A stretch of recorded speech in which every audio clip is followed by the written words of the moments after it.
To accept your darkness, the force of anger, vengeance, and destructiveness means to reclaim the energy that was exiled by fear and imposed prohibitions. In ancient esoteric traditions, darkness was not considered evil. It was perceived as the primordial matter of power, as chaos from which form, will, and destiny are born. The shadow of a person is not a vice, but a hidden part of the soul in which suppressed emotions, ancestral traumas, oaths, prohibitions, and lost strength are sealed. Where a person fears their rage, they lose the ability to defend themselves. Where they suppress the desire to destroy, they become trapped in obsolete bonds and karmic knots. Where they are ashamed of the thought of vengeance, they continue to carry the role of the victim. Anger, in the esoteric sense, is the fire of will. It is the energy of Mars within the subtle bodies, awakening the ability to defend boundaries and reclaim the lost territory of the soul. Suppressed anger turns into stagnant energy, bodily illness, and inner decay. Lived and conscious anger becomes the sword of spirit, cutting away lies, attachments, and energetic parasites. The desire for vengeance, at its deepest level,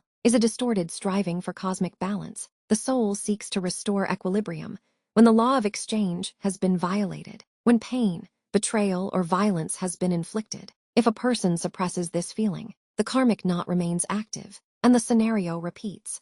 But if the energy of vengeance is transformed, the person regains dignity, breaks the karmic contract of victimhood, and escapes the closed circle. Destructiveness is an archetypal force connected with cycles of death and rebirth. In magical systems, destruction is seen as a necessary phase of initiation. Old forms must be annihilated to free space for new destiny. When a person fears destruction, they preserve what is already dead.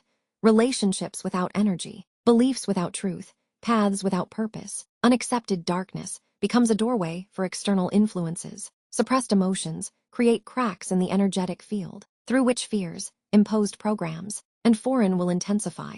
Accepted darkness, on the contrary, consolidates the field, makes a person immune to manipulation, and restores the sovereignty of spirit. The alchemy of the inner shadow begins with recognition. When a person ceases to divide themselves into light and darkness, they gather their power into wholeness. At that moment, the energy once directed toward self-suppression is released and becomes fuel for transformation, magical work, and the shaping of destiny. Anger turns into protection, vengeance into the restoration of justice, destructiveness into the liberation of the path. Darkness ceases to be a threat and becomes an ally, a guardian of boundaries, and a guide to true will. The one who has accepted their shadow ceases to be convenient, but becomes whole.